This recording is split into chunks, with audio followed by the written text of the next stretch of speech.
Shalom. All praise to the Most High, Yahweh, Ba'ashem, Yahushai, Ba'ashem Rukakodash, and that we will honest to the apostle of JMS, and to the bishops, the elders, and all the sincere brethren that are liberating the truth that calls the world, and to all the sincere brethren and sisters that listen to the truth. And I pray this may be another edifying lesson to the flocks, to the flocks, and whoever wants to hear this message and let it be heard. And before I begin the lesson, I will introduce the true name of the Father, which is Yahweh, and the name is mean He exists. And the true name of the Son is Yahushua Mashiach, which means the Redeemer or the Deliverer, and is only coming to redeem His people, which is the nation of Israel. And in today's age, you would identify them as the so-called Negroes, so-called Latinos, and the so-called Native Americans, which scatter on all four corners of the world, and looks like the other nations, and also practice the custom of the other nations. And with that, that'll be it for the introduction of the lesson. So for today's lesson, the title is basically ask and you shall receive. So whatever you ask the Heavenly Father Yahweh, you're going to be receiving.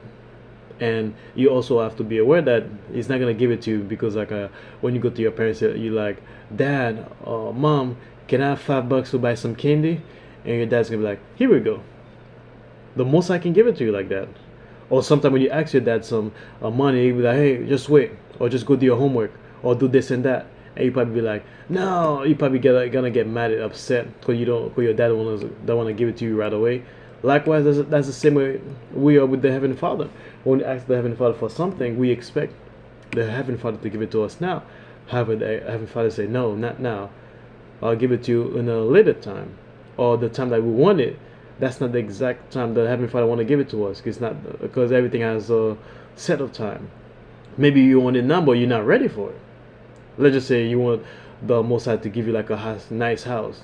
It does sounds good, right? But are you ready for the house? Guess what come with the house? That means you have to pay the mortgage on a regular basis.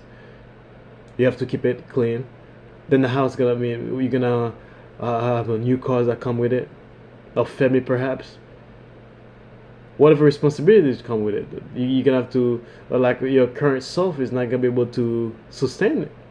If you pray the Most High give you a house right now, and you have a job that's paying a minimum wage, how are you gonna pay for a house that costs legit $400,000 or $500,000 when you're making $15, $16 an hour? It's not sustainable. You won't even last 1 month in the house. Now, if you ask the Most High house right now, and you currently in let me just say in school, you're moving up in your professional ladder, stuff like that. You're not making $15 an hour anymore. Now you're making $60, $70 an hour. Now that's sustainable. So everything happens in appointed times. So ask and you shall receive. That's the title of the lesson. And let's go on Matthew 7 verse Matthew 7 verse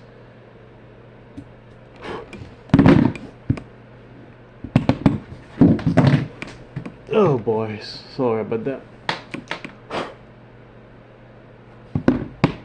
Matthew 7 verse 8, and he says, for everyone that asks, I'm going to read it in NLT, for everyone who asks receives.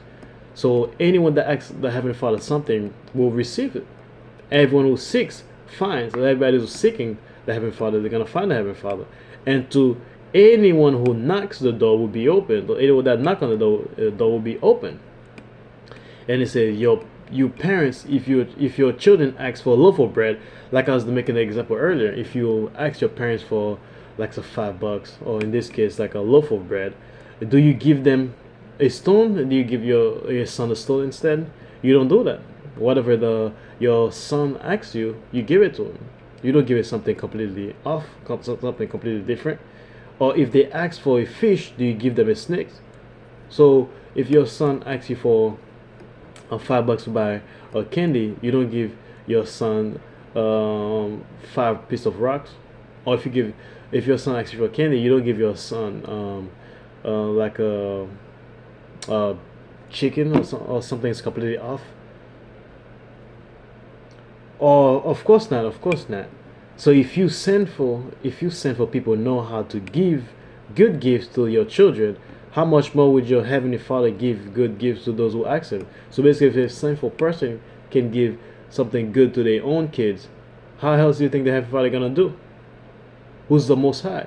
So basically, whatever we ask the Most High is going to give it to us. We're just going to have to be patient. when it comes to the truth, man, one thing the truth always requires is basically is requires you to be patient.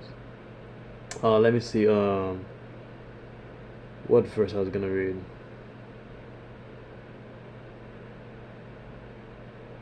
And the only people that the Heavenly Father gonna be dealing with is basically Israelite, man. It's so if what was I again? Father give the how much more would your heavenly Father give the good gifts to those who ask Him? So those that are gonna ask the Heavenly Father, they're gonna be Israelite. They're not gonna be any other hidden nations, basically, man. And when you scroll down to 12, he says, "Do to others whatever you would like them to do to you." So we have to do. So basically, whatever we don't want somebody to do, so whatever you don't want somebody to do to you, you don't do it to somebody else. So you want somebody to be kind with you, to you, so you also have to be kind to somebody else.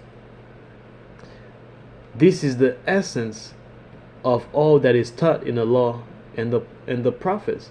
That was what was teaching in the law, basically, man. The prophets always mentioned that. That was one of the commandment Yahushua taught us, basically, man. Love your neighbors. Loving your neighbors mean and love one another is basically whatever you like somebody to do to you is exact same thing you have to do to somebody else. You can't be wicked to somebody and expect somebody to be nice to you. It doesn't work like that, man. Do what you like somebody to do to you. So let me see. So that's basically it for the lesson. And I pray that's another edifying lessons to the flock. Say whoever the Most High want to read this message and let it be heard. And with that, I'd like to say Shalom.